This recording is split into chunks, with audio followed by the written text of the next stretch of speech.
Bueno, entonces vamos a ver el análisis de componentes principales. Entonces esto entra dentro del mismo tema de métodos de ordenación. ¿Ok?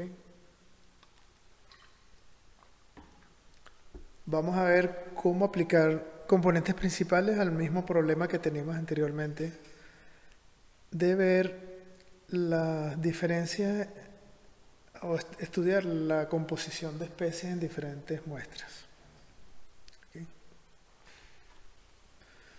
Ok, primero vamos a ver un poco, hacer como un repaso de lo que son la covarianza y la correlación. Porque el método de componentes principales se trabaja sobre matrices de covarianza o de correlación. Entonces vamos a ver brevemente aquí. Aquí sí necesito ponerlo grande porque tiene una animación.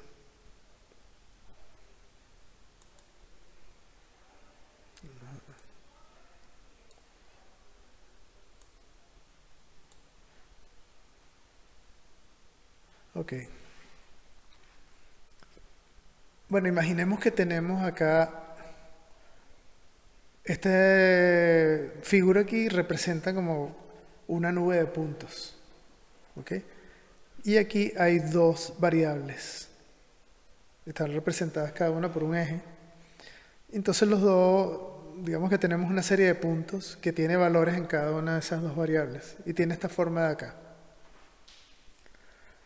Ok, la covarianza entonces...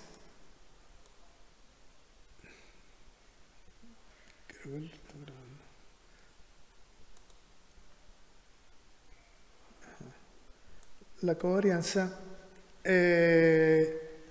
lo que mide, digamos poniéndolo en términos, en palabras solamente, es en qué grado varía una variable cuando varía la otra. ¿Okay? Sencillito de entender eso. La fórmula está representada aquí, la covarianza de X con Y. Fíjense que lo que hace es restarle cada valor, cada punto, o el valor de la variable X, en cada punto menos el valor de su media. ¿Ok? Y en ese mismo punto, esa misma muestra, lo multiplica por el valor de la segunda variable restado al valor medio de esa otra variable. ¿Ok? Entonces es una multiplicación de residuos, ¿ok? Pero pareados, ¿no? O sea, la muestra 1 tiene sus valores de X y Y. Entonces se hace la sumatoria de todos los puntos en esta operación acá y se divide entre n-1. Ok, entonces, ¿por qué esto nos demuestra la covarianza?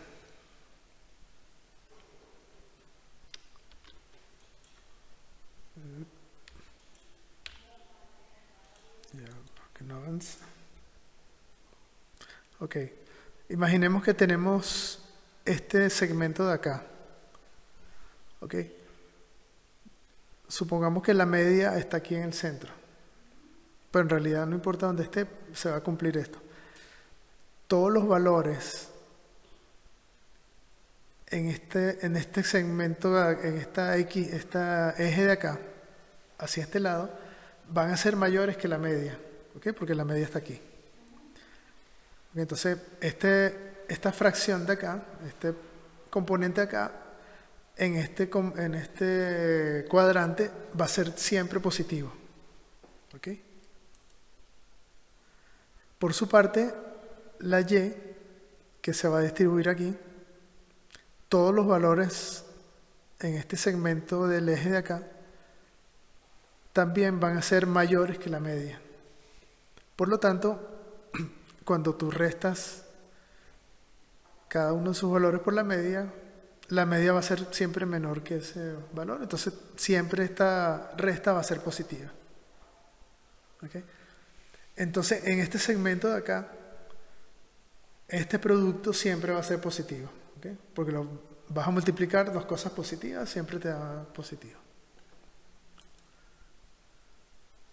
En esta otra parte de acá, cuando tú ves los valores de la media de x, siempre van a ser más negativos por acá, o sea, van a ser mayores negativos. Por lo tanto, todos los valores acá van a ser negativos, de esta resta de acá.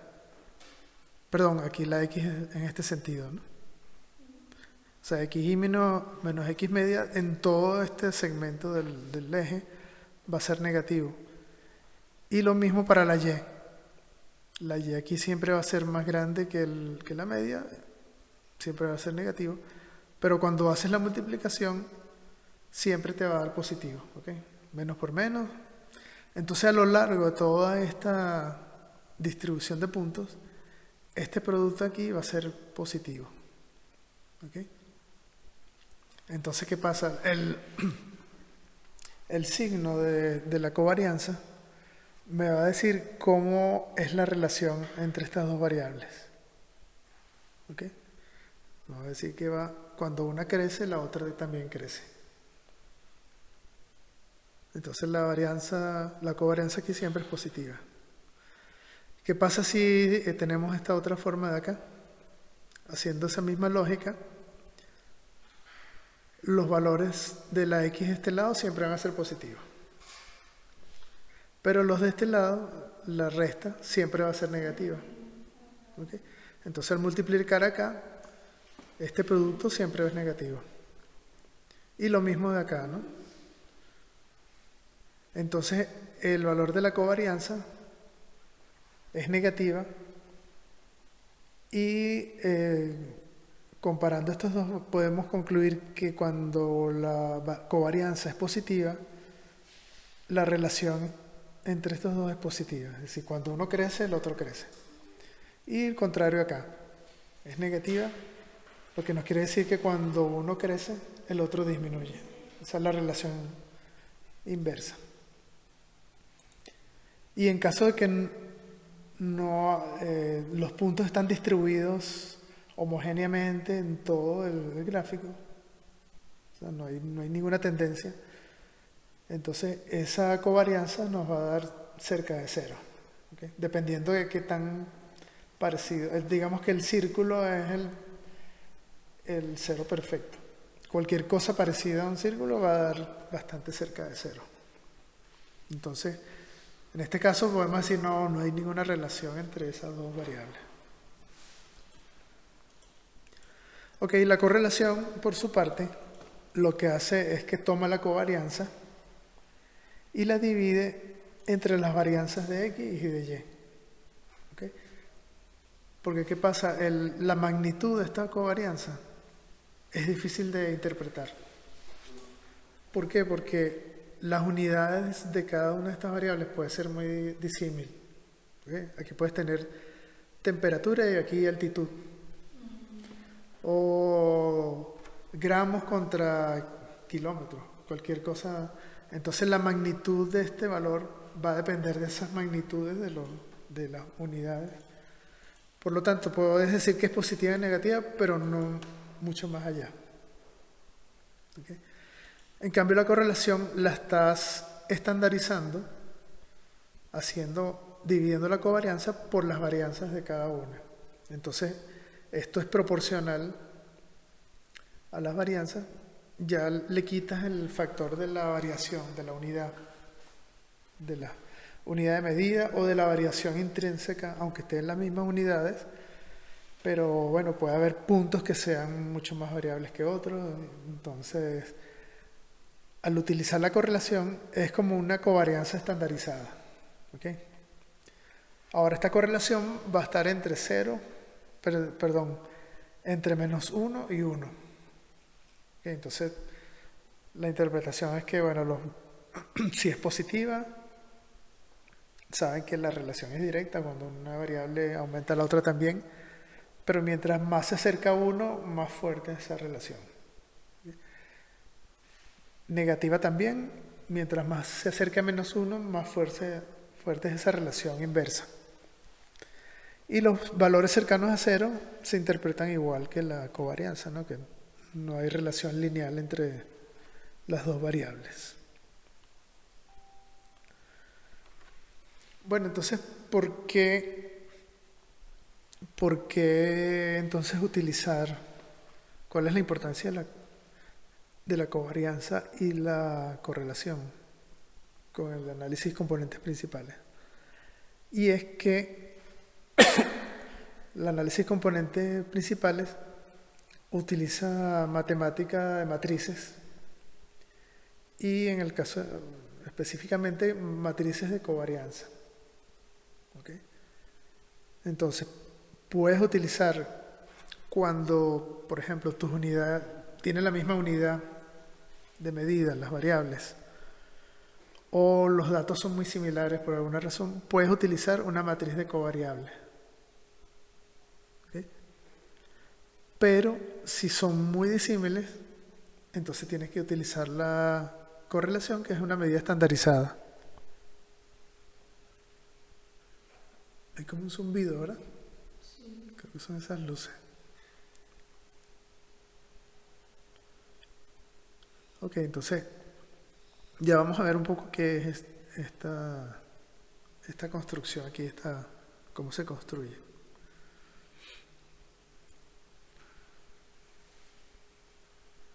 Okay, aquí tenemos un ejemplo de 3 variables, ¿no? Que son edad, peso y estatura. Y tenemos muchos datos de muchas personas o cualquier animal. Tenemos esto y queremos construir nuestra matriz de covarianza. Ok, entonces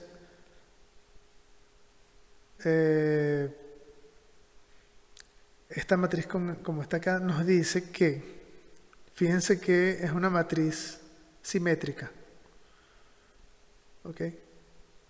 ¿Por qué? Porque la covarianza entre peso y estatura, por ejemplo. ¿Dónde está? Ok. La covarianza entre peso y estatura es lo mismo que la covarianza entre estatura y peso. ¿Okay? O sea, estos dos son la misma correlación, la misma covarianza. Y lo que llaman la diagonal de la matriz es la covarianza de cada variable consigo misma. Entonces, lo que está aquí en la diagonal son las varianzas de cada variable. ¿Okay? Bueno, esto es simplemente para que vean cómo se construyen esas matrices. En realidad ustedes no van a tener que hacer estas operaciones, porque antiguamente sí, uno tenía que hacer toda la operación matricial y todo esto. Y es una matemática bien complicada, porque tienes que hallar lo que llaman los autovalores y autovectores, que después les voy a mostrar un videito ahí bien interesante no sé si habían escuchado antes de autovalores y autovectores. Nosotros en la carrera en la universidad vimos matemática matricial, pero la verdad es que nunca supe para qué servía eso. Ahora sé que tiene una aplicación importante. Pero es muy complicada, es muy difícil de entender, muy abstracta. Pero bueno, sepan entonces que el análisis de componentes principales se basa en descomponer. Esta es toda la variabilidad. Esto representa toda la variabilidad de todo tu sistema. Entonces el análisis de componentes principales lo que trata de hacer es descomponer, entiéndanlo así, como que ver, como dividir toda esa variación en pedacitos. ¿Ok?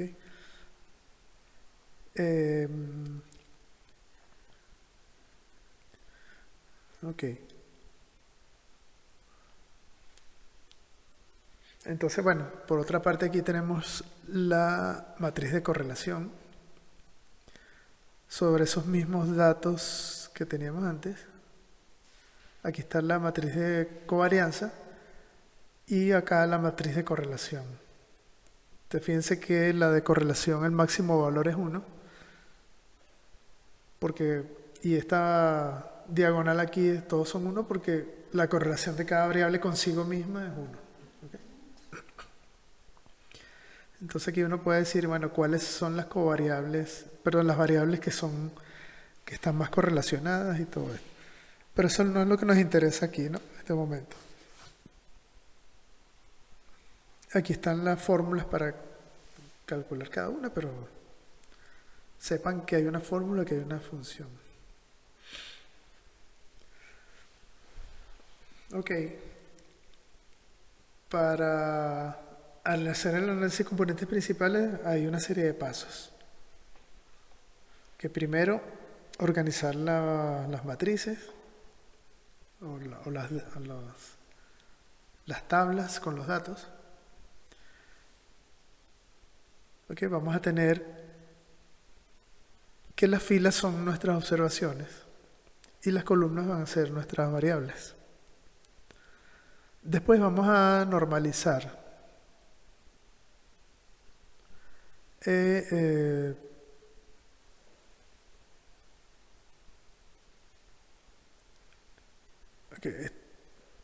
Normalizar nuestros datos para que no hayan variables que dominen todo el análisis. Fíjense que como componentes principales lo que trata es de buscar cuáles son las direcciones en las que nuestro sistema varía más. Entonces, si hay una variable que intrínsecamente varía mucho, si la dejamos con los valores originales, toda la representación va a estar determinada por esa sola variable. ¿Okay? Por eso la importancia de estandarizar. Porque entonces, si todas las variables están en las mismas unidades, como ocurre por ejemplo con las especies, ¿no? Que todas las especies son conteos, contajes o densidades o cualquier unidad de medida.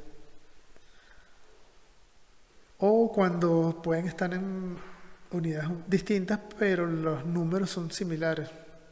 Aunque eso es difícil imaginar una situación así, ¿no? Que una cosa sea en kilómetros y la otra en grados centígrados y los números sean parecidos, ¿no? Ok, entonces, si son las mismas unidades, son parecidas las varianzas, lo único que tienen que hacer es centrarla, es decir, a cada uno de esos valores le restan el valor de la media. Entonces ya la matriz queda centrada. Y lo de centrar es importante porque lo que hace el análisis de componentes principales es girar toda nuestra nube de datos en ciertas direcciones. Entonces la gira con respecto al centro. Entonces todas las variables tienen que estar centradas. Y si las variables tienen unidades muy distintas, entonces además de centrar hay que estandarizar. Es decir, divides por la desviación estándar de cada variable. Entonces cuando estandarizas, que ya centraste previamente, cada variable va a tener una distribución, una media 0 y una varianza 1. ¿Okay?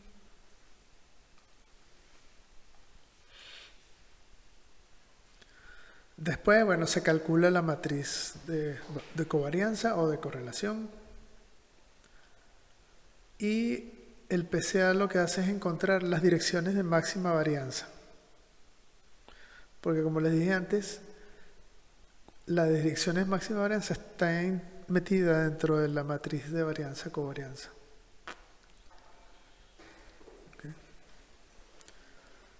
Entonces, ustedes no tienen que decirle, mira, yo voy a usar una matriz de covarianza. Si ya normalizaron los datos, o sea, solamente lo centraron, o si lo estandarizaron, el PCA va a saber qué hacer. ¿Okay?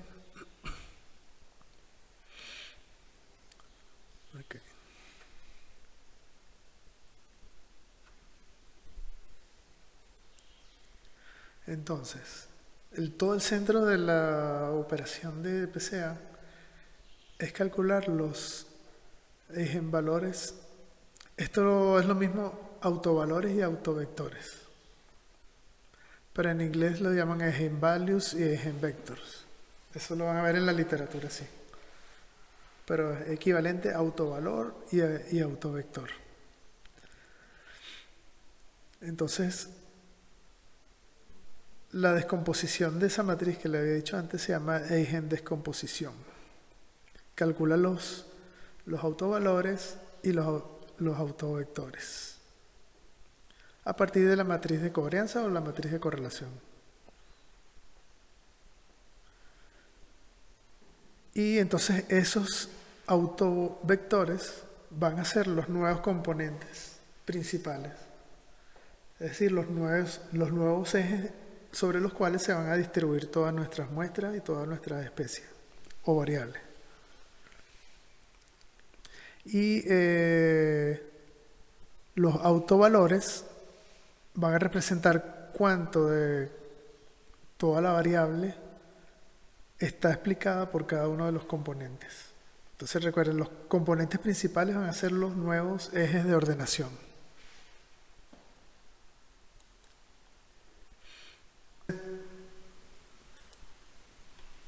Es para que sepan y visualicen que los autovectores es una forma de manejar las transformaciones lineales. Y lo que estamos haciendo en el análisis es transformar el espacio para que buscar la forma en la que mejor podemos representar toda nuestra nube de puntos multidimensional. ¿Okay? Entonces, bueno, ya vieron que los autovectores y los autovalores son como unidades de medida de la transformación. ¿Okay?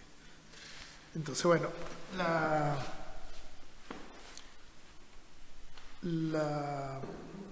el análisis de componentes principales entonces nos va a permitir buscar cuáles son los autovalores, los autovectores que van a ser nuestros ejes y cuál es la magnitud de representación de la variabilidad de cada uno de esos ejes. Y en base a estos autovalores es que nosotros vamos a decidir cuáles son los vectores que van a representar, con los cuales podemos representar nuestro sistema. Ok, no hay una sola forma de seleccionar cuáles son los cuántos también, porque tú vas a tener tantos autovalores, autovectores, como variables tengas. O sea, teóricamente las puedes construir, vas a obtener un autovector por cada variable. Lo que pasa es que cada uno de esos autovectores va a explicar cada vez menos la varianza. Entonces, bueno, una forma de seleccionarlo es haciendo un gráfico de sedimentación que llaman. Que es que ves, aquí dibujas cada eje y ves cuánto explica él de la varianza total. En teoría uno podría representar tal vez aquí, bueno, con 2 ejes probablemente sería suficiente. Pero puede haber sistemas donde el tercer vector, el tercer componente esté muy cerca del segundo. Entonces tú dices, bueno, es necesario incorporar el tercer vector obligatoriamente. Entonces, bueno, ahí o haces una representación tridimensional o haces haces tres gráficos distintos, representando en cada gráfico dos de los componentes. Eso a veces se hace, ¿no? O sea, en vez de presentar un solo gráfico, representa todo sistema con 3 gráficos, que cada uno incluye 2 de los 3 vectores, de los 3 autovalores que seleccionaste.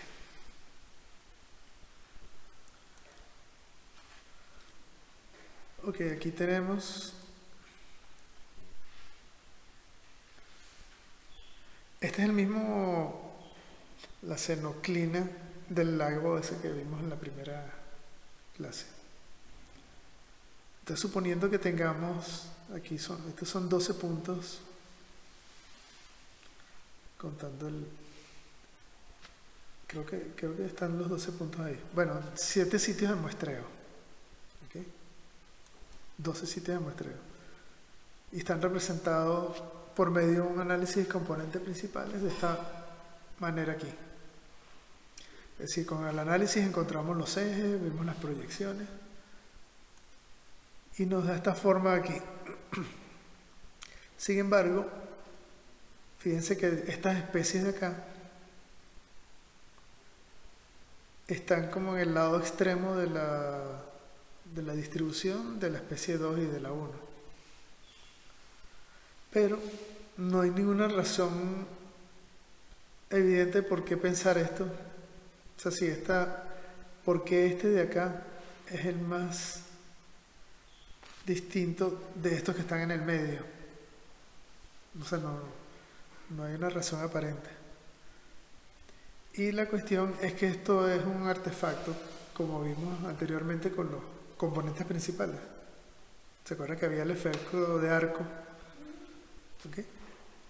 Entonces, esto es equivalente, lo llaman efecto de herradura.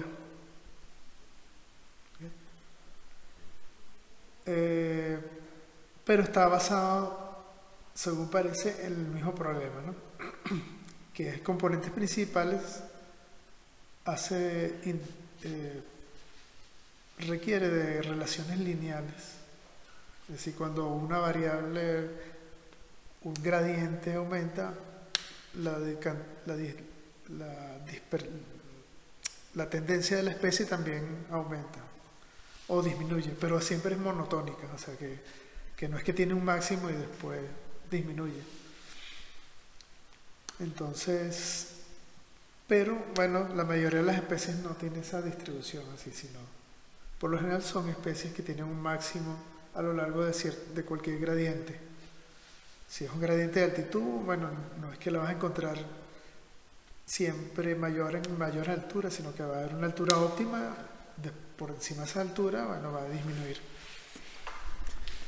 Entonces, bueno, el análisis de componentes principales se utilizó muchísimo para estudiar las comunidades, sobre todo en los inicios de la ecología matemática.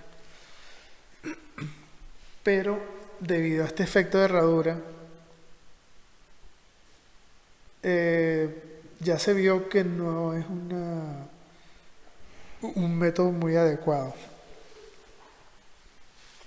Sin embargo, lo incluimos aquí en este estudio, en la ecología, porque podría ser que en algunos sistemas, sobre todo si son gradientes relativamente pequeños, a lo largo de ese gradiente vamos a tomar una parte monotónica de la distribución de la especie. ¿Okay? Entonces, si es pequeño, aunque las especies tengan a lo largo de todo un gradiente, tenga un máximo, si lo tomas en un cierto segmento, vas a agarrar una parte lineal de cada una de las especies. Okay, entonces, si se da esa condición, podrías utilizarlo.